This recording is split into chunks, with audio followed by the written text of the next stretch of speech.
Whether you're a skeptic or a believer, join me, Rob McConnell, as together we'll investigate the world of the paranormal and the science of parapsychology here on the X-Zone Radio TV show on XZBN and the X-Zone TV channel on Simul TV. Since 1990, the X-Zone Radio TV show has been the place where people dare to believe and dare to be heard.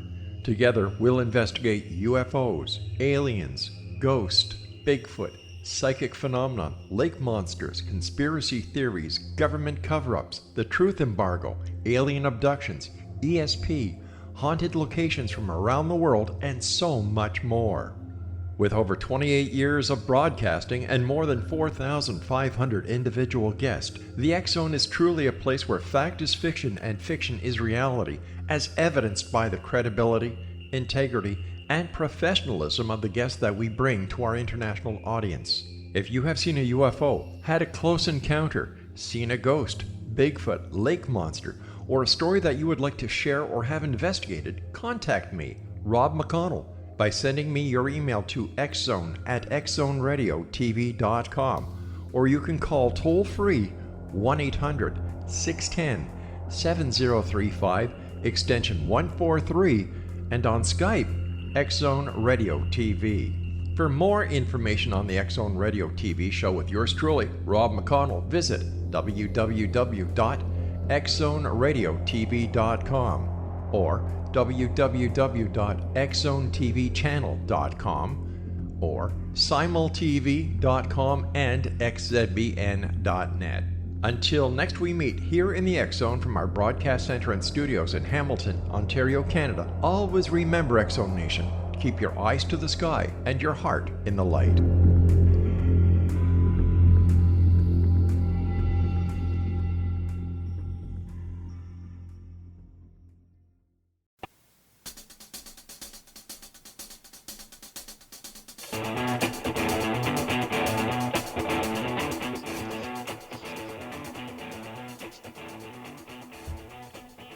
Welcome.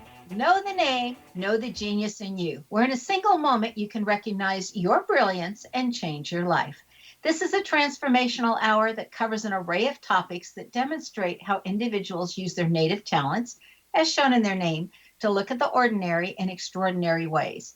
Now, Albert Einstein once said that everybody's a genius. Why would one of the smartest people on the planet declare that everyone is a genius unless he knew that to be true? I'm your host, Sharon Lynn Wyeth, creator of Namology Science and author of Know the Name, Know the Person. In each weekly show, you get to hear how other people have discovered their own genius and what they were able to accomplish. At the end of tonight's show, you'll hear clues that can be found in your name on how you can recognize your own innate genius. So how does someone express their creative talents, and how does someone share those gifts with others in such a way that everybody benefits? Our guest tonight is Jill Raff, who has developed her genius in the area of superb customer service. With over 30 years of customer experience, Jill grew up working with her parents, owner-operators of McDonald's number 150. She truly learned how to apply Ray Kroc's customer service philosophy that permeates their over 37,800 stores. Now, Jill followed her dream to be a fashion designer, taking her to work in New York, Italy, and Hong Kong. She is fluent in 5 languages. Trained as a chef at Le Cordon Bleu in Paris. I have been there. Anyway, France. Become a top food stylist, and within the food industry worked with brands like Harrods, Michelin-starred Restaurante Guido, Gavita, Food and Wine Magazine, the Oprah Magazine, Good Morning America, and the Today Show. Now, Jill's closed over $22 million in real estate sales, licensed in New York and Texas. She uses her entire background now as a high-level consultant for companies who want to create a 5-star customer experience.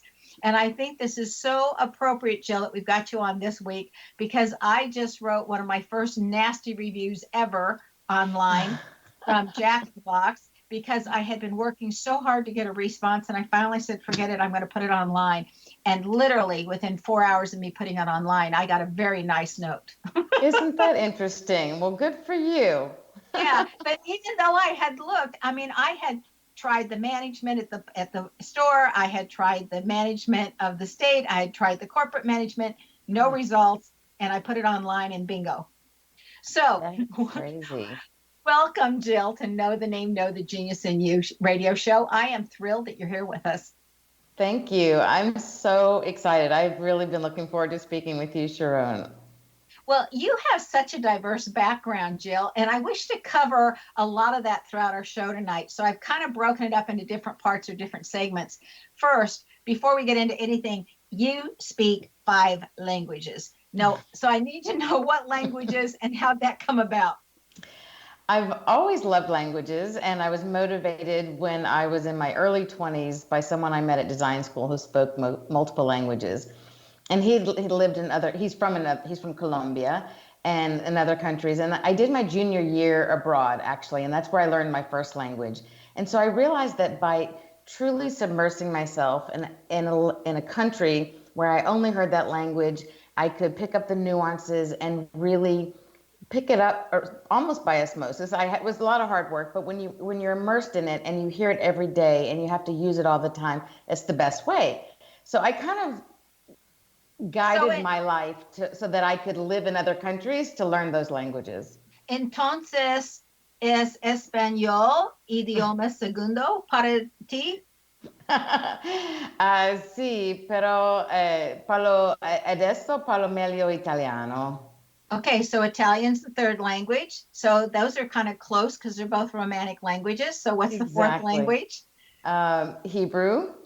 Oh, interesting. That's so different because the language and how it's written is so different. Very different, indeed. That was my first language. And the rest were the Romance languages. So Italian, Spanish, French, Hebrew, and English. And my husband says Southern. So that's another one. Oh, no kidding. When I was living in Japan and I was tutoring Japanese PhD students in how to speak English, they interviewed all of us by giving us a class to teach, and then the students picked their teacher, and I was selected.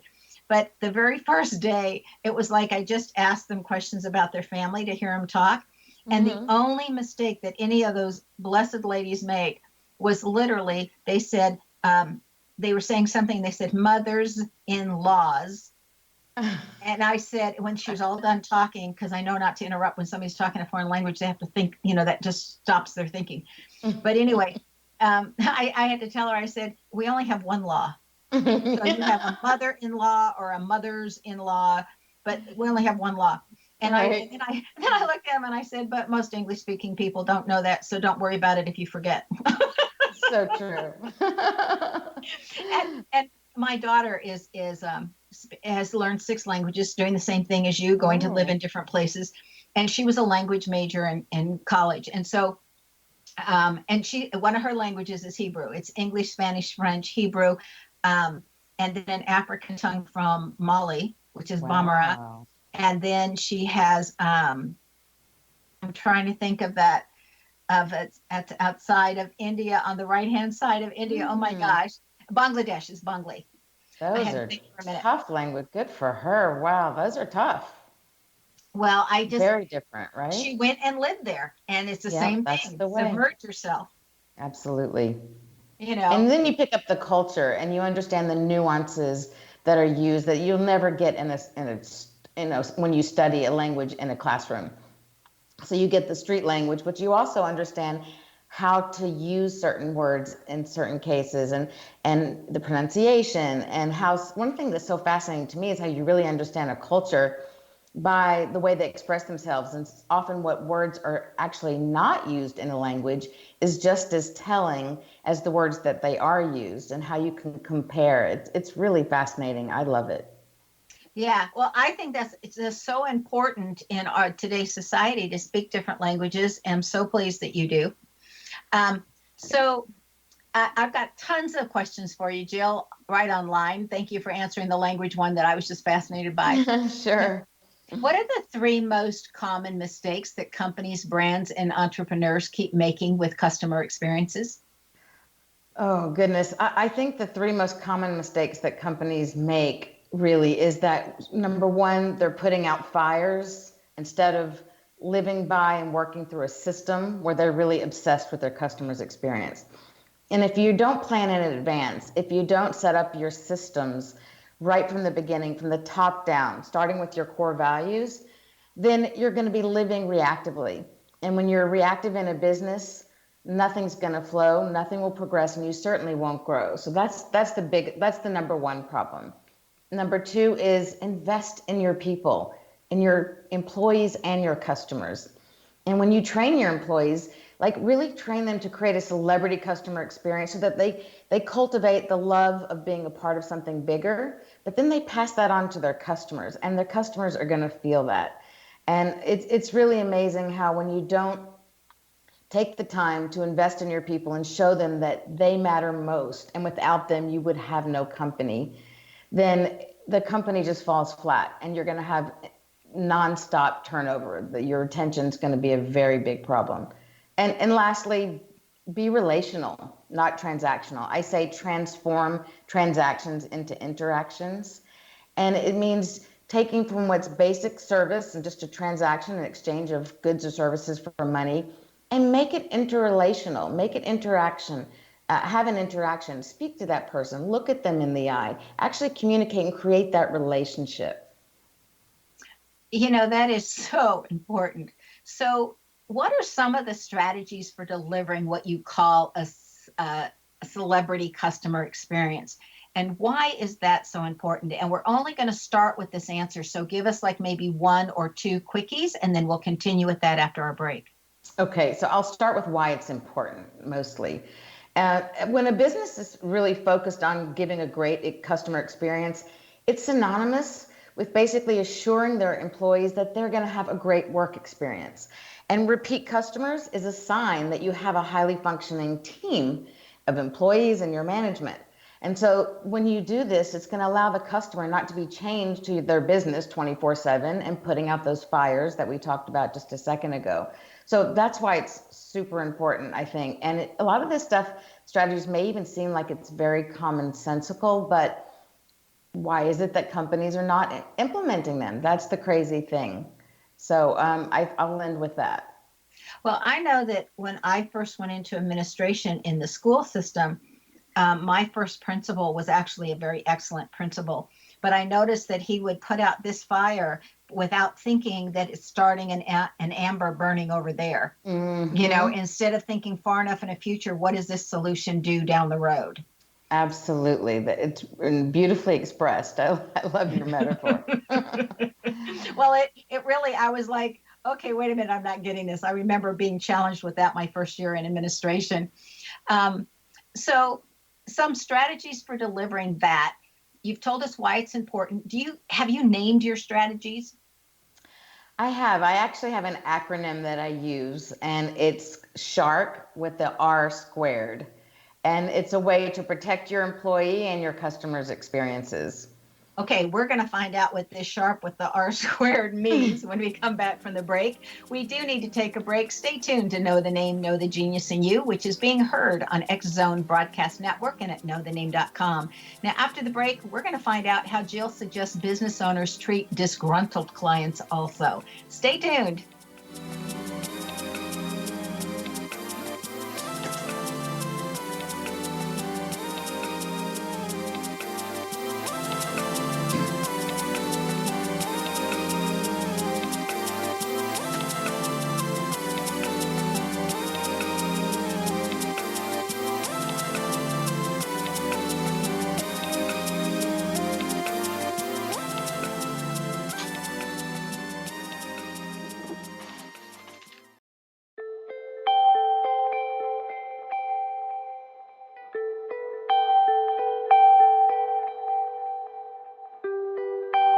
It's hard to listen to the news without realizing we're living in volatile, unprecedented times. Yet never has there been such an opportunity to transform the human condition. As old structures fail, where can we find the guidance to co-create a better way? Find Your Path Home is an ever-evolving, leading-edge information, education, and healing resource center designed to support and guide you on your path to unity and enlightenment. Based on sound principles employed by shaman worldwide, we provide techniques that can support you through the current transitions, offering online shamanic classes, international long-distance shamanic healing sessions, complimentary Mission Evolution radio episodes and Stairway to Heaven TV vignettes, seminars, retreats, and much more. All of this can be found on findyourpathhome.com. So I was watching the X Zone TV channel last night when I was abducted by aliens, and they kept repeating to me over and over again, simultv.com, simultv.com. What's simultv.com? That's what I asked them. They had it written on the side of their UFO. How do you spell that? UFO. No, I mean simultv.com. simultv.com. simultv.com. Right. simultv.com. Interesting that you were abducted by aliens in a simultv.com UFO last night. Oh, yeah? Yeah. Now that you mention it, I remember now last night I was awakened from a deep sleep. My great-grandmother was standing there. She said she'd come from the hereafter to tell me about simultv.com. She even spelled it out for me. simultv.com, sonny boy. simultv.com. simultv.com, sonny boy. Wow. Yeah. Guys, you'll never guess what my psychic guru just told me. simultv.com. Exactly. Are you guys psychic too? Of course. We all know about simultv.com. simultv.com.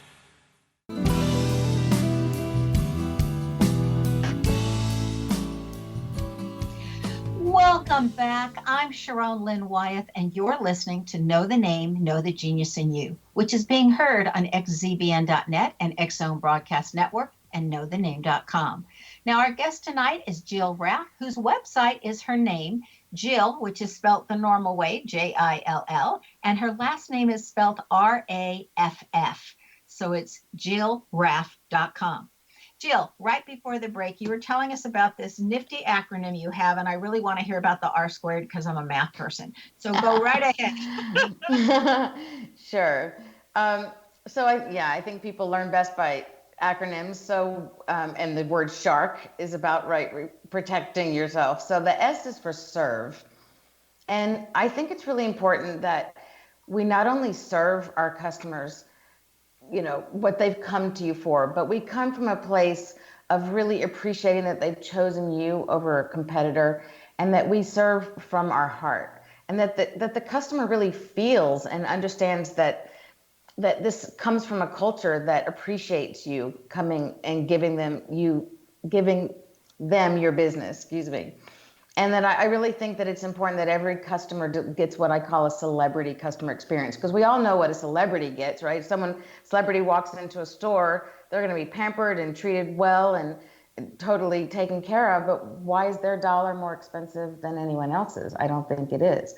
So it's the same in the bank when you cash it. So everybody deserves that celebrity customer experience. So really serve is the S. The H is that it's important to not only hear someone, because everyone wants to be heard, but not only that, they want to be listened to. And they want to know that you're really paying attention to what they're saying. And I think there's a great quote that I love that says, from Ross Perot, spend a lot of time talking to your customers face to face, and you'd be amazed at how many companies do not listen to their customers. And it's kind of what you experienced earlier, Sharon, when you talked about they didn't listen. You called how many customers would go to the extent that you did to call them on so many levels up to corporate headquarters? It's crazy. So listen to your customers, not just hear them, but also listen. The A is for acknowledge. So it's human nature to want to be acknowledged. And again, I think it's really important that no matter where you are, to remember that your customers have a choice. So acknowledge that they've come to you and acknowledge what it is that you can help them with. And again, one more quote that I love, Dale Carnegie. Everyone's probably heard of Dale Carnegie, or most of us. And he says, remember that a person's name is to that person the sweetest and most important sound in a language. So use their name. Look at them in the eyes, smile at them, use their name, ask them about themselves.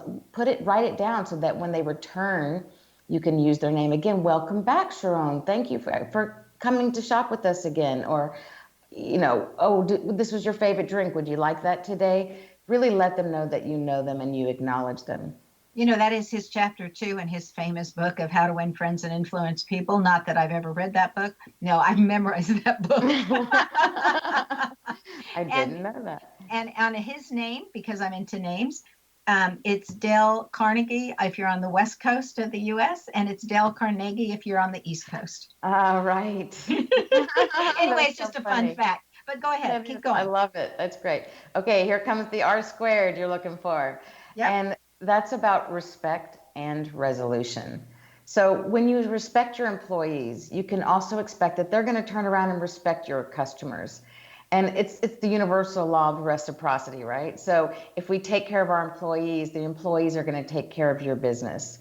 But it can't stop there. The second R is for resolution, because it's very important that businesses understand that customers come to them for a resolution. They've come there for something they need, whether it's a problem or it's just something they're looking to have taken care of.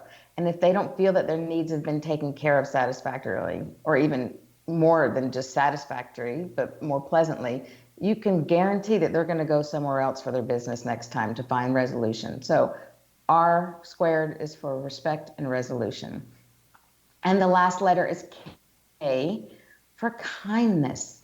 And it just really, it's a simple thing that is important when establishing a kind culture in your company. And so that does get passed on. And it really warms my heart to this day that I hear stories over 24 years after my dad's passed away from his employees who talked about how kind my father was to everyone, whether it was the maintenance man or the manager. And I think that's just really important, that most businesses don't invest in those systems that focus on their people and just really teach and lead by being kind. And so that's really the most important thing, I think, to make sure that you're on that receiving side. And it doesn't have to cost anything. In fact, it costs nothing to be kind and take advantage of understanding that when you connect with someone, that's where the success is going to come from. And it's not even about the dollar figure, but that will come naturally. Speaking of kindness, I want to do a shout out to a previous guest on the show, Casey Versfeld. She's an actress, a TV actress. She's been interviewing people on the red carpet. She's quite involved. She has Down syndrome, and she has started a new company that I believe it's called Tides of Kindness. And she gives T-shirts with all different kinds of sayings all around the word kindness. And because that's her thing, she wants to promote that we're kind to one another. I love it. That's wonderful. I'm going to look for it. So this is the part of the show where your name's interpreted a little bit. Are you ready? Cool. I am. Okay. So your name says that you are a very good writer, that you can write very well. Okay. It also says that you're absolutely brilliant, not just smart, but absolutely brilliant, that you're very inclusive, that you're getting your lessons through relationships, and you major in family relationships who take most of your time and attention. So what we call it, the good, bad, the ugly, the beautiful, whatever, it all comes from family and people that you consider family. It says that your name, it teaches you that you had to work hard to get what you wanted, but that it was very important to be honest and truthful and to be able to speak up for yourself, because I don't think that was necessarily easy for some of the people in your family. So they had to work on how do we speak up for ourselves and how do we not get taken advantage of. Your name also indicates that there could be a challenge with hoarding or people around you that are clutterbugs. Okay. And so that you get to learn how to live with that or not live with that and to address that issue. It also says that you have a great imagination and that you're very good at honing a niche. So that's just a few of the things that are in your name. That's so interesting. Oh, wow. I love it. That is very cool. I have no idea how you do that, but that is, you really nailed a lot of what I am. Well, it's just fun. It's just combinations in the letters. So back to you, because I'm just fascinated by all this that you do. If a business has a trashed reputation, what are the first things you would recommend for them to do to turn their business around? Like say the first three things. What are you going to do to turn that business around if your reputation isn't good? First and foremost, people like you who are going online, you need to reach out to them. You need to communicate. It amazes me how many businesses never respond, good or bad, to the reviews. And I don't think that they should only respond to negative ones. I think it's important to acknowledge and appreciate the good comments as well. But it's crazy that people don't. And if they do, it's very sporadic. There's never any consistency there. And, it's been shown that if you respond on the spot or even within 24 to 48 hours, your customer satisfaction will increase anywhere from 82 to 98%. It's just insane. And it's a simple fact that you're showing your customers that you care about them. So first and foremost, get in touch with them, ask them what went wrong, acknowledge it, own it. How do we fix it? How do we earn your trust? How do we earn your business back? And show them that you genuinely care. I mean, to me, it's very simple, and it's living with that integrity and working with that integrity. So I think that's first and foremost. And then I would backtrack and say, okay, how did this problem happen? And then look internally. How did it happen? Where did it come from? Was it from management? Was it from some of the staff? And if it was staff, was it really just whatever it is, go back and trace where that problem stemmed. Make sure you fix it, and without berating anyone, but make sure you fix it so that it doesn't happen again, hopefully. So I think those are really certainly places, the two key places I would definitely start. So would that carry over to when somebody says, okay, I don't want your newsletter anymore, and this is why, to immediately reach out to them and say, okay, how can we remedy this, or what could we do to improve? For a newsletter, it's a little different because they've been experiencing, in a way, your content, but they haven't engaged with you necessarily. So that's an interesting question. So with a newsletter, I probably wouldn't pounce on it immediately, but I would see if they're going to unsubscribe, then you would need to figure out how to reach them immediately. But if it's just that you're finding your open rate maybe isn't as high as it used to be, give a couple more. Make sure you're giving good content. Make sure you're giving information, that you're coming from a place of service and that you're giving them good value, and that you're not just asking for a sale. That's the biggest turnoff. And a lot of times people do unsubscribe because they feel like they're just being sold. Yeah, I don't think any of us like that. Right. Now, your folks started at McDonald's, and then didn't you go to work for them? Oh gosh, I started working there when I was 7 years old, Sharon. Only thing I could do was answer the phone because my older sisters were able to make milkshakes at the very multi-mixers that Ray Kroc sold to the McDonald's brothers. And well, we obviously need to take another break. We'll come right back for that. Stay tuned to Know the Name, Know the Genius in You. This show is dedicated to providing great customer service. After the break, we'll find out some of the different ways that Jill has had to adapt while changing careers. Stay tuned.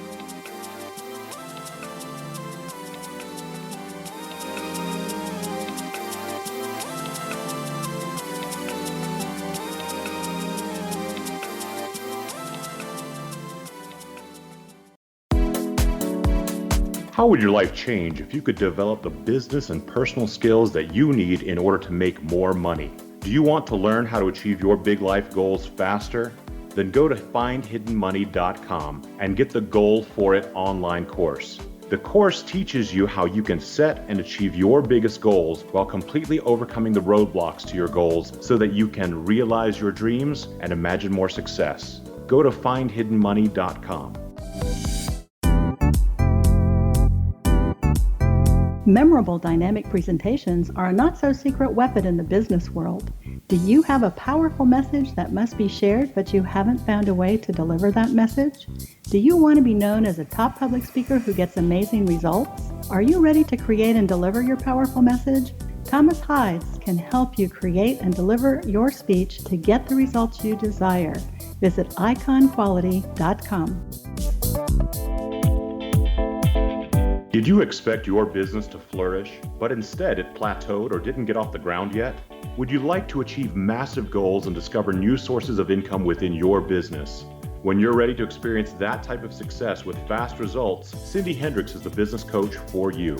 Her work with entrepreneurs and business owners has been life-changing. To get you and your business where you want to be, go to imaginemoresuccess.com.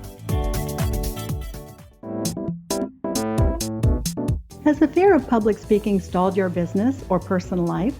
What would you give to develop and maintain supreme confidence? Have an invaluable private program to always perform at your best. Imagine how you would feel. You can have all that and so much more today with Thomas Hyde's life-changing course called Number One Fear Unleashed. Visit numberonefear.com and be liberated from your fear of public speaking.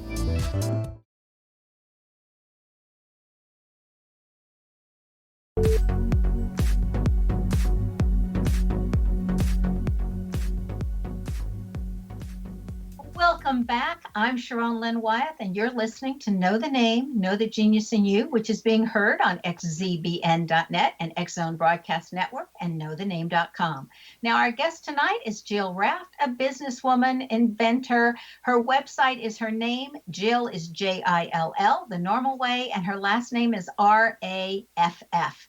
So her website is jillraff.com. So Jill, you were going to tell us how you started at age 7 answering the phone at McDonald's. I did. I was too little to do anything else, and I was really jealous that my sisters got to go work in the store. So my sweet dad let me answer the phone, and he made sure to call the store at least a couple times during the time I was there so that I could earn my keep. I actually got to answer the phone.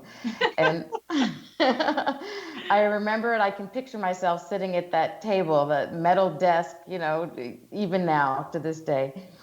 And then I really worked my way through the stations. Of course, the next was the making the milkshakes. And we would, most people mark the side of a door frame or something as they grow to kind of see the marks and see how much they grow each year. Mm-hmm. Well, my sisters and I could always tell based on the splatter, the milkshake splatter. So they had a splash guard, there were these spindles, but when we started out, it was like right across our face all the time. And then as we got older, we could see the splash go down our body. Oh, that's cute. So Did you learn something from that early experience of working about customer service? Oh gosh, so much. I really feel like it's a part of my DNA, both between working in the store and when I got older and I would come in and work, especially as a teenager, the managers, we never told anyone that I was the owner's daughter. And so I got to hear what other people said, and I got to be managed and trained like the others. And just growing up in it and going to the McDonald's conventions and hearing the speakers. And it was always, Ray Kroc's motto was the customer's always right. Now I know today that's not necessarily believed in, but the customer may not be right for you, but they're still your customer. And without them, you're not going to be in business. So it was very much about serving quickly, serving with a smile, and whatever it is, you make it right. And that's the work ethic that I grew up with. Well, I have been in business since I was 20 years old. So for 45 years, I have been in business. And there have been 2 occasions when it didn't matter what I did, the person I was working with was not going to be a happy camper. So I know that still bothers me today because it's like I've got to keep coming up with different ways of attempting to satisfy, because I think customer service is highly important. Do you ever have customers like that? I mean, I look at it that there's only 2, but that bother you because you think, oh, I failed. I couldn't reach a way to make them happy. I think I've learned over time. I mean, it's something I'm working on in terms of not letting everybody's opinion matter, because there will always be disgruntled customers. And no matter where they go, they're going to be disgruntled because they're unhappy people. So you have to look at what you did and not take it personal, and really say, ask them, have that conversation with them. And if you really feel like you've done everything you can, you have to have a separation, a parting of the ways, and just recognize it is what it is. I mean, when I started in my real estate business, the very first listing that I ever got was a very miserable couple. And I thought, oh Lord, I'm being tested and challenged. Do you really want to go in this business? Because they were just mean and nasty and rude, and it was awful. No matter what I did, I transformed that place. And I got them more than the asking price, but they still were not happy. No matter what, these people wouldn't be happy. And I just realized that it wasn't me. And I had enough other customers and clients giving me great feedback and really appreciating the work that I do. And so I think as business people, we have to recognize, when is it us and when is it just that customer is not the right customer for us. Okay, thank you for that. I think that's really important for everybody to hear. So you've also been a fashion designer. What was that like, and what did you learn differently from doing that career than you had learned from your previous working at McDonald's? Great question. I did. I always loved fashion as a child, and a path took me to design, and I didn't think of it as a career when I was younger. But in an interesting way, it's very much connected, because the bottom line is that common thread, to tie it into fashion, that common thread in the fabric of business is, you have to think of the end customer and what they want. And so I was a knitwear specialist, and I started out with sometimes having my yarn created or buying yarns, and then from that making my fabric, and then from that making my design, and then I did all my fittings, and then I had to price things out. So I had to consider also the yarn content, and was there duty depending upon where I was chose to have it manufactured and production. So I had to think my end customer, what's my price point? What are my styles and designs? Where are they in terms of the type of fiber? You know, is it going to be wool or cotton or linen? What area of the country are we serving? So there's all these things that you have to think about that go into it. No one would dream, but it's always from the very beginning of your design, and even selecting your yarns as a knitwear designer, you have to be thinking about your end customers' wants and their price point, and you're always putting your customers' interests first. I think that's hysterical. When I was in Bangladesh visiting my daughter when she lived there, they make or create a lot of the fabrics that we import into the United States. And I went over there with all these goods in an entire suitcase that she wanted from living over there that she couldn't find. And I came back with that suitcase filled with fabric, because I like to quilt. I just Fabulous. And I thought, what a good deal. But the quality was so good over there, when you could feel the fabric and the quality. Do you feel like the fabric quality is different today than it was when you were doing this? Depends upon the price point. You know, certainly at a lower price point, and there's trends. You know, when I was designing, even during one segment of the time that I was designing, rayon became very popular, where before, although it's different than polyester, it's still a natural fiber, but it's extruded. It's not natural as in like cotton and linen that we grow. But it depends, you know, obviously at higher price points, you are going to definitely have nicer fibers, nicer fabrics. And even cashmere, for example, there are many qualities of cashmere. So you can find lower price cashmere, and it's going to be a little more itchy. There are shorter fibers. It's not the same as a high quality fiber or cashmere that you would find at, say, Laura Piana or some of these other high-end stores and designers. Jill, I bet it's a riot to go shopping with you as you're feeling all the fabrics of everything. I do. I touch everything. I'm very tactile and very visual. Okay, so then you switched to real estate. And first, we'd like to figure out, how did real estate get there? Because it's so different than your other two categories. Okay. And then, did you learn something different now that you were a realtor that you hadn't known previously with those other jobs? So I got to real estate. Someone approached me and wanted me to join his boutique firm. And I did some food styling in there as well. And when I started the real estate, I was living in New York City. That's where I had my first license in business. And I'm from the South, as we talked about before. I'm from Georgia.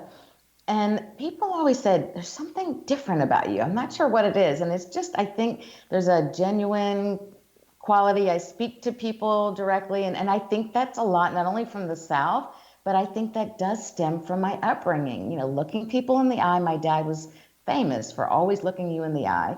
And that's something that I learned from him. And I think when you look at someone, and again, always putting their interests first. I think the important thing, and I always live by this motto, is that I always work that transaction, that deal for my clients as if it's my own. And I will bulldog it. I will fight for it. And the same way in knitwear, actually, interestingly, to me, it's one of the best compliments I could have gotten. A yarn supplier said to me, I had to get pricing hammered out. And he said, Jill, you would think this is your own company, the way you're like negotiating with me over the price of this kilo of yarn. And I'm like, well, it's going to affect the ultimate price of my garment at the end. And I do work at it as if it's my own company. That is the work ethic I grew up with. So in the same way with real estate, whether I'm representing the seller or the buyer, I'm always going to try to get them the best price and protect their real estate investment. And I stay on top of whatever deadlines, whatever is needed. So it's the same work ethic, I think, is what it comes down to. And the same customer service. That's right. So you also have had a career as a fashion designer. I'm just fascinated because to me, none of these fields are anywhere close to each other. It's not like I became a school teacher and then I became an administrator. It's kind of like a step up from a school teacher, but it's in the same genre, right? But none of yours are in the same genre.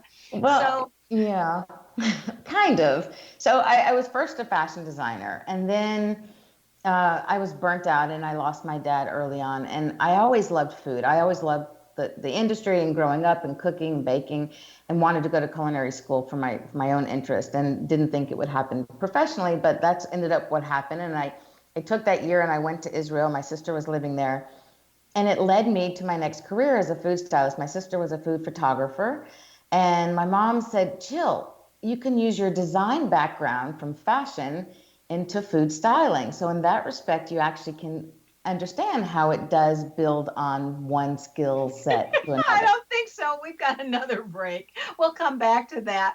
We need to take our last break. And you are listening to Know the Name, Know the Genius in You. And this show is dedicated to diversity and customer service. And during this segment, we'll find out what Jill has in her name that you just might have as well. Stay tuned.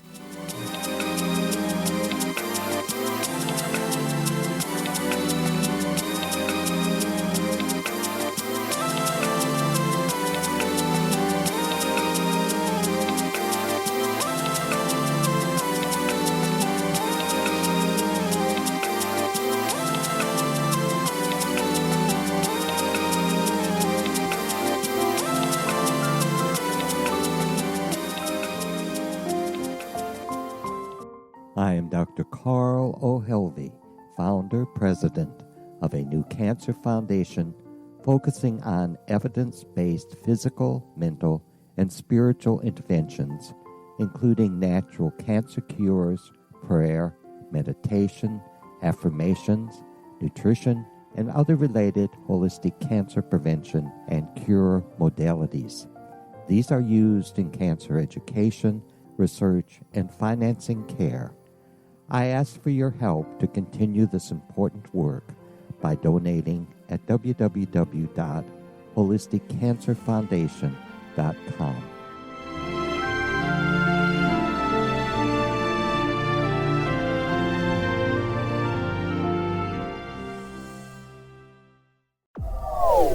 They are here, and they've been here for thousands of years, making their presence known in the shadows. They might be seen by a lonely motorist on a deserted road late at night, or by a frightened and confused husband in the bedroom he is sharing with his wife. But who are they? What do they want? Why are they here? Perhaps most concerning, has the government been aware of their presence all along? The new book by Ellie Marzulli, UFO Disclosure, the 70-Year Cover-Up Exposed, delves into the world of UFOs. Can full disclosure be soon? Order now and receive a free hour and 37-minute DVD on the UFO phenomenon. UFOs are real. Get both the book and the DVD, a $40 value, for only $19.99. To order your book and DVD today, go to lamarzulli.net. That's LAMARZULLI.net. Christopher Fulton is a survivor of the national security state. All he wanted to do was preserve history when he acquired a Cartier watch from the estate of President Kennedy's personal secretary. But that simple act set off a terrible chain reaction.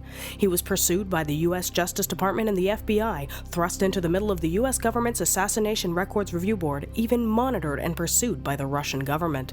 All because that Cartier watch was the missing link of evidence, a timepiece worn by JFK that fateful day in Dallas, a link resulting in Christopher being incarcerated and attacked for 9 years years because he opened a hidden chapter in history. The intriguing journey outlined fully in Christopher Fulton's memoir, The Inheritance, is available now through TrineDay.com or Amazon.com. The Inheritance, Poisoned Fruit of JFK's Assassination by Christopher and Michelle Fulton is a must-read, an incredible tale of how easily our own government can overrule justice. The Inheritance, Poisoned Fruit of JFK's Assassination.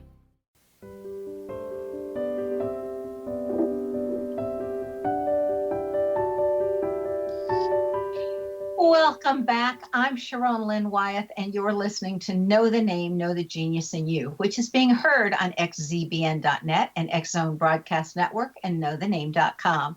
Now, our guest tonight is Jill Raff, who has developed her talents in the area of superb customer service based on years of being known as a fashion designer, top food specialist, and realtor, besides getting to work at McDonald's. You can reach Jill via her website at jillraff.com. Jill is spelled the normal way. Her last name is R-A-F-F. Okay, like F like in Frank, raff.com. And you can also find that information on her on my website, knowthename.com, under schedule tab. Just look at the date and click on it, and all of her information is there. So, Jill, before I get into my whole list of questions I still have for you, you have a gift for our listeners. Would you explain the gift for the entrepreneurs? I will. I would love to.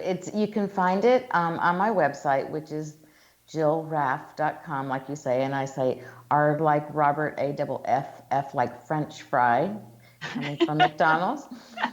So it's jillraff.com/CX checklist. CX is an acronym for customer experience.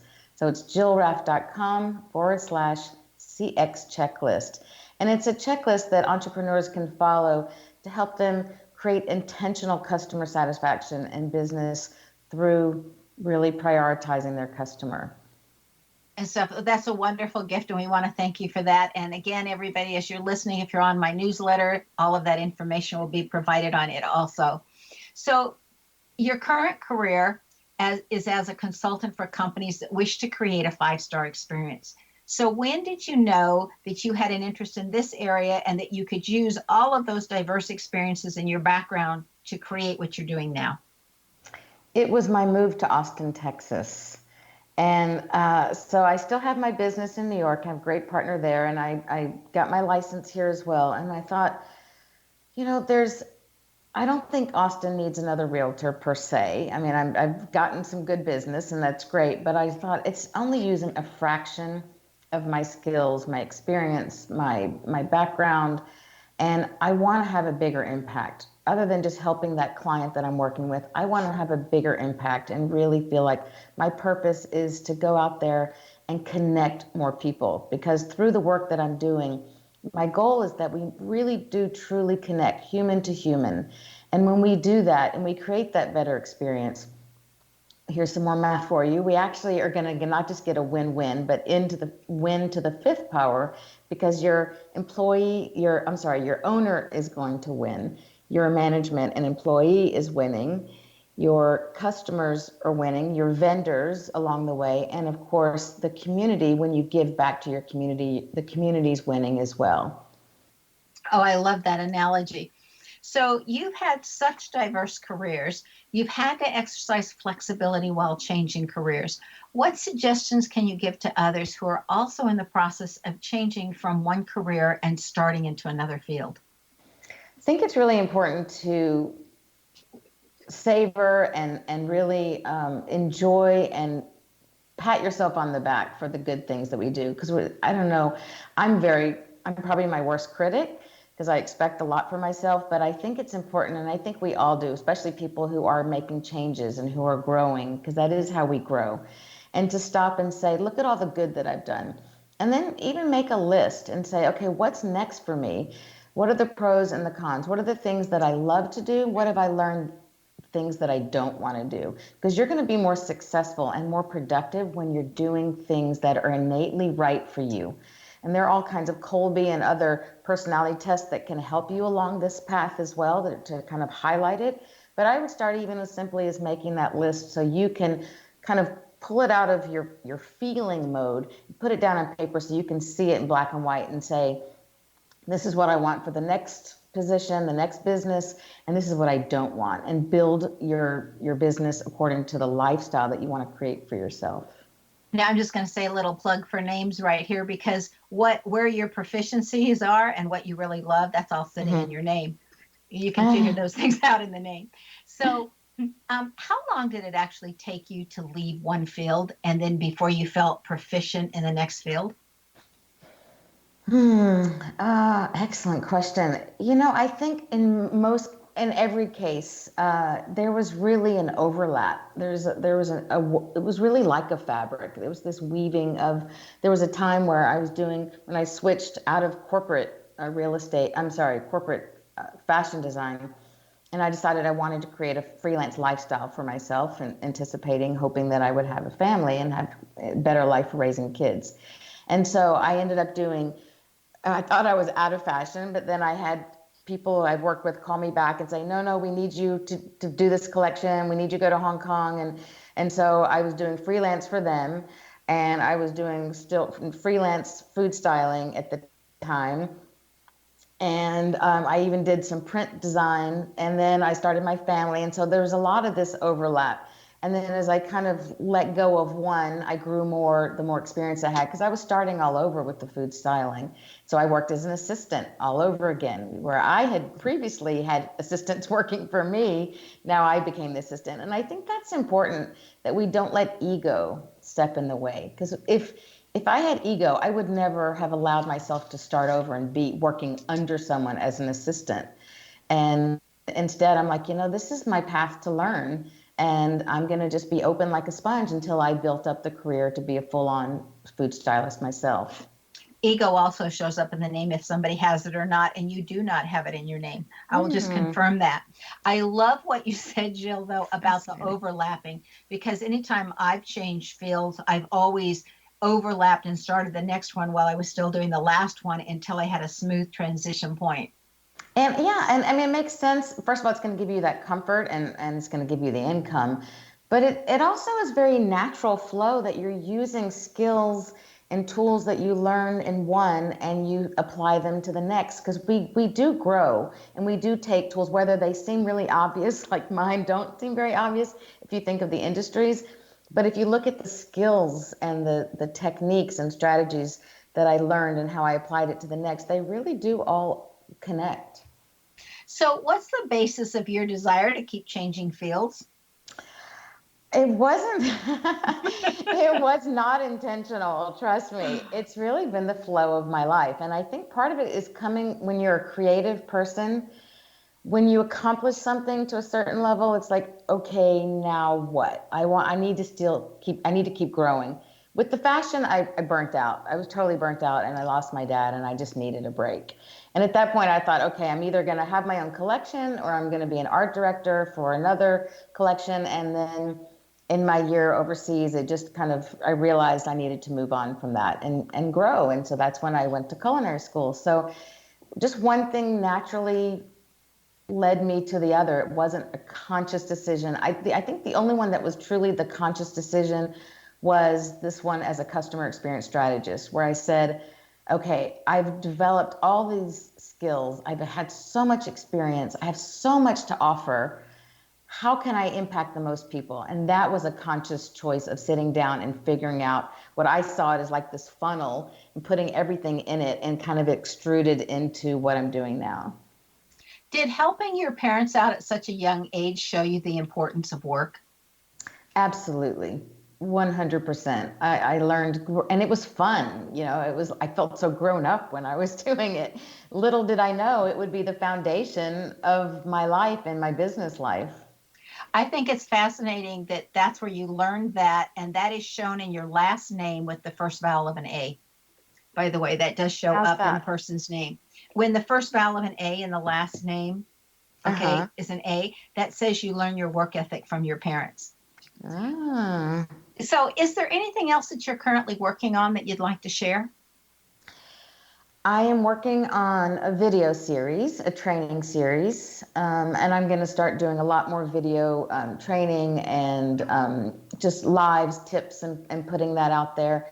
Doing more speaking, trying to get more speaking. I'm doing a lot of podcasts and radios, but I want to do also other speaking for meetings and conventions and things of that nature as well. A lot of good stuff, some real on-the-street type interviews, and it's endless. That's what happens when you've got that creative juices going and you're easily inspired by others. Well, I wouldn't be surprised if you ended up as a TV producer. Thank you so much, Jill, for joining us on Know the Name and Know the Genius in You. It's been a pleasure having you on. Be prepared and surprised and pleased when you get to experience Jill Raff's work. Her website, again, is her name, Jill, R-A-F-F, or she says the FF is for French fries.com. Jill's name excels at being able to use her intuition and combine this with her practical and brilliant side. This is found in the letter combinations of JU. So if your name has a JU combination in it, then you too have this propensity towards this ability to be able to use your intuition and combine it with your thinking skills. Do you know where your genius lies? I'm Sharon Lynn Wyeth, host of the radio show Know the Name, Know the Genius in You, which can be heard every weekday at various hours right here on xzbn.net radio and X-Zone Broadcast Network, and on the schedule page at knowthename.com. Tune in to hear the fascinating ways everybody's discovered the genius in themselves and what they're able to accomplish. In each upcoming show, you also get to hear clues on how you can recognize your own innate genius. If you wish to know how to read a person's name or more about your own name and how you can discover your innate genius, go to the website, knowthename.com, and give yourself the gift of a session to find out what your name says about you and how knowing what your name says can help you live to your best and highest. This is Sharon Lynn Wyeth, signing off.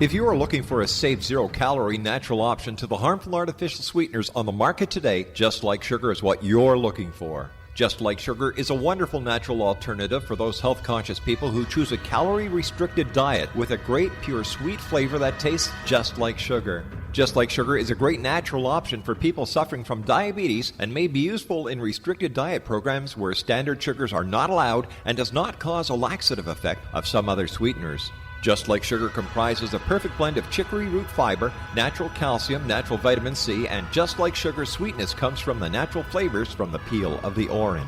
Just Like Sugar is a natural alternative to harmful artificial sweeteners and will change the way that you believe all natural sweetener products taste.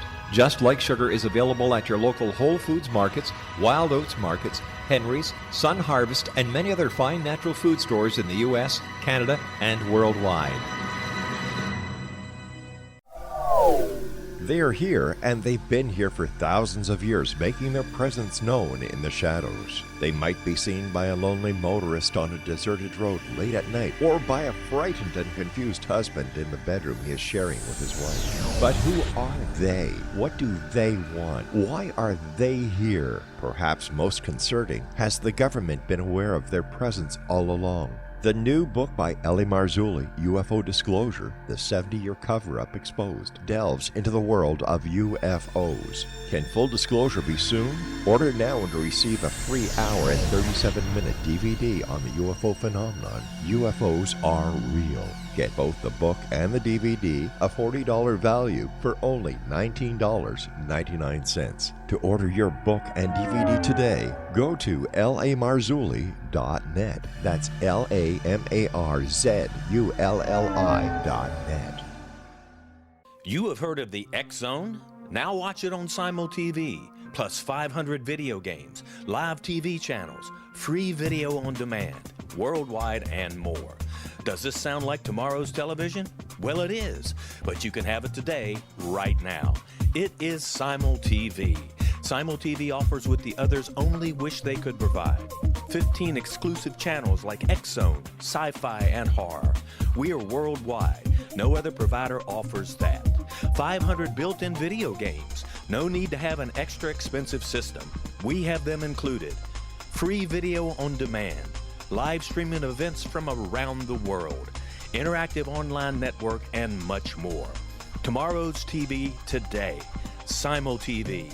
Sound too good to be true? Well, it's not. You can have Simul TV today. Sign up at simultv.com. Do it today.